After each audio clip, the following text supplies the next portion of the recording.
Today they call them angels and demons, and tomorrow they'll call them something else. These are the famous words of Aleister Crowley, and I kind of believe him, and here's why. Because of this frickin' thing. Yes, this demonic-looking entity is called Lamb. If it looks a little familiar, that's because it's another gray alien. We went over gray aliens before in my last couple of videos, and in this video what we're going to be doing is talking about these manifestations of these demonic entities. Because if they are demonic, then that means they gotta have some sort of body, which is what we're gonna talk about in this video. Forgive me for this video coming out late. My mic broke.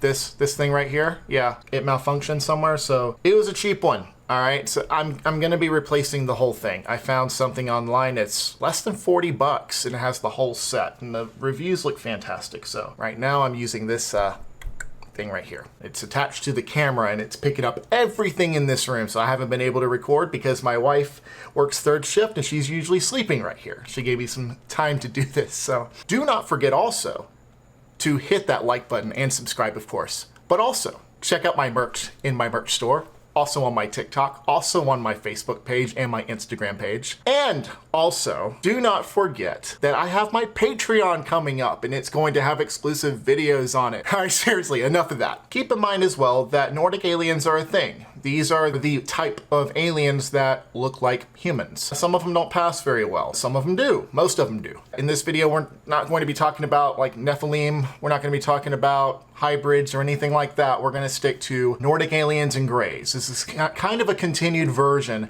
of what we were talking about before. And what's really interesting about the gray aliens is that, well, when you think about the Roswell incident that happened in 1947, Aleister Crowley passed away that same year, and that's the year that aliens really started to take off. Coincidence? I think not!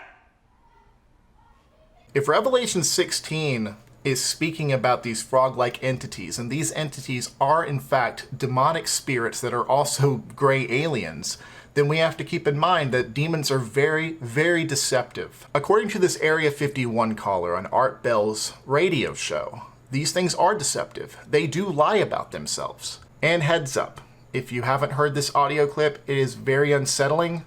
Viewer discretion advised, obviously. Kids should not be watching this kind of stuff anyway, but I digress. Online, you're on the air. Hello. Hello, Art. Yes. Hi. I don't have a whole lot of time. Well, look, let's begin by finding out whether you're using this line properly or not. Area 51. Yeah, that's right. Were you an employee or are you now? A former employee. Former employee. I was let go on a medical discharge about a week ago, and I've kind of been running across the country. Oh man, I don't know where to start. They're gonna they'll triangulate on this position really soon. So you can't spend a lot of time on the phone. So give us something quick. Okay. Okay. What we're thinking of as aliens, Art, they're extra-dimensional beings that an earlier precursor of the space program made contact with. They are not what they claim to be. They have infiltrated a lot of aspects of the military establishment, particularly the Area 51. The disasters that are coming, the military, I'm sorry, the government knows about them, and there's a lot of safe areas in this world that they could begin moving the population to now, Art. But they're not doing anything. They are not. They want the major population centers wiped out so that the few that are left will be more easily controllable. Discharge.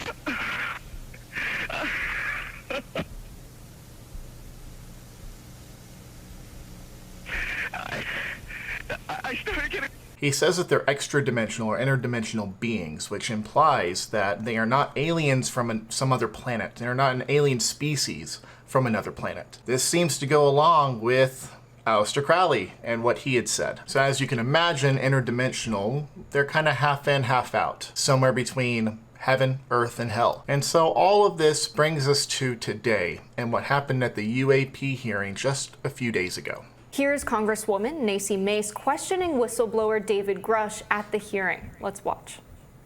Do you believe our government has made contact with intelligent extraterrestrials?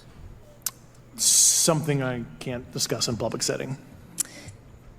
Okay, I can't ask when you think this occurred. If you believe we have crashed craft, stated earlier, do we have the bodies of the pilots who piloted this craft? As I've stated publicly already in my News Nation interview, biologics came with some of these recoveries, yeah. Were they, I guess, human or non-human biologics? Non-human, and that was the assessment of people with direct knowledge on the program I talked to that are currently still on the program. Yeah, so that's officially a thing. Now look, what's stopping this guy from lying under oath? I mean, he could have lied under oath, but it's a pretty trustworthy source. He's a pretty trustworthy source, and he's apparently heard from 40 different eyewitnesses. Now, they're going to be speaking behind closed doors on the majority of what he wanted to talk about, because unfortunately, it's not safe for him to bring it up, in public anyway. Congressman Jared Moskowitz told reporters that the committee is planning a workaround where Grush can finally reveal what he knows. Let's watch. I'm going to be sending a letter. I'm going to be working with members of the Oversight Committee to get Mr. Grush into a SCIF. You heard a lot of his answers today that are classified information that he provided to the Inspector General. We want to see that.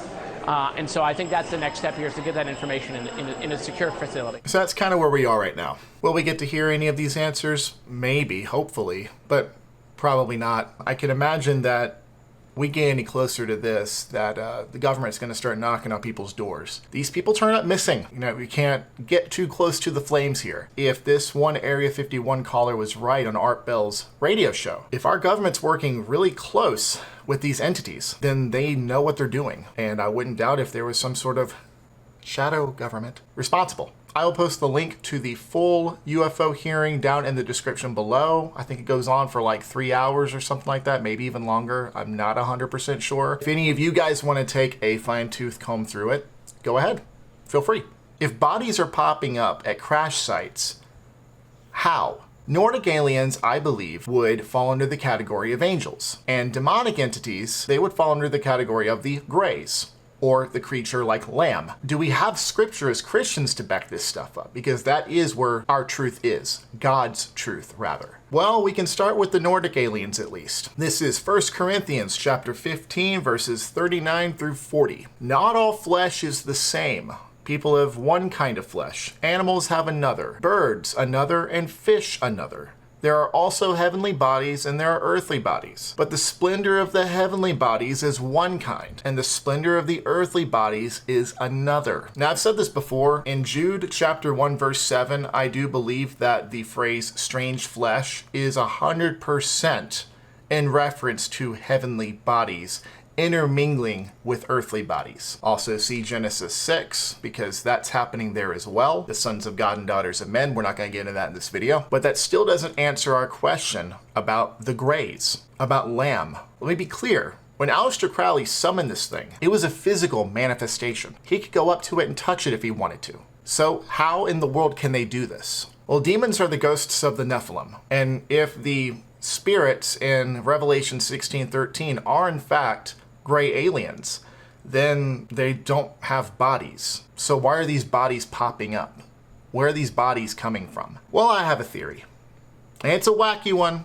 Follow me. Because according to L.A. Marzulli, there are at least 2 witnesses. One who accepts the aliens for what they are, and another woman that you're going to see in this particular interview who rejects them for what they are. She absolutely refuses to be around them. And she is a victim of these things. She has been abducted in her past. What we want to talk about today specifically are the Greys. What are they?